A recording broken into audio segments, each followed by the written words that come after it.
একটা বিষয় হলো 2024 সালের যে জুলাই আন্দোলন, গণ অভ্যুত্থানের জুলাই আন্দোলন, এটার ক্রেডিট বর্তমানে সবাই নিচ্ছে।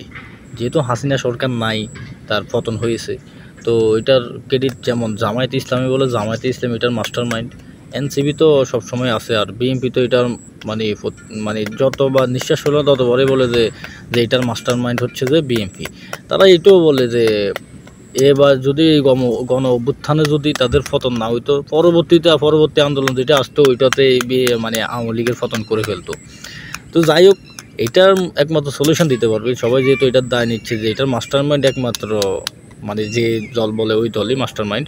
তো এটার একমাত্র সলিউশন দিতে পারবে একমাত্র নেত্রী হাসিনা সরকার। যে বিগত দিনে কী বলছে, ওনারও কিন্তু অনেক বক্তৃতা, অনেক আছে, সংবাদ সম্মেলনে বলছে যে এটার পিছনে কে মানে কার সাইলটা বেশি চলতেছে, যে এটা আন্দোলনের পিছনে কার মাস্টার মাইন্ড। তো আমরা আসলে ওইটা দেখতে হবে যে আসলে কে। চলুন আমরা দেখি কে এটার মাস্টার মাইন্ড, প্রকৃতপক্ষে মাস্টার মাইন্ডকে আমরা এটা জানবো আজকে নেত্রীর মুখ থেকে। ওইটাই সত্যিকারের মাস্টার মাইন্ড, ওই দলটাই সত্যিকারের মাস্টার মাইন্ড আন্দোলনের। এখানে শিবির একেবারে এখন যেরকম হচ্ছে পরিকল্পিতভাবে প্ল্যান করে দীর্ঘদিন থেকে প্ল্যান করেই তারা এসেছে। জেলায় জেলায় খবর নিয়েছে কোথাও কোথায় শিবির কর্মীরা আছে, তারা কেউ নাই। সব ঢাকা, কিন্তু ঢাকা শহরে না, ঢাকার আশেপাশে এখানে সেখানে তারা ঘাপটি মেরে আসে আর এই ঘটনাগুলি ঘটাচ্ছে। আসলে আমি তো প্রমাণ ছাড়া কোনো কিছু বলি না, এই জন্য ভিডিওটা শো অফ করা আর কি।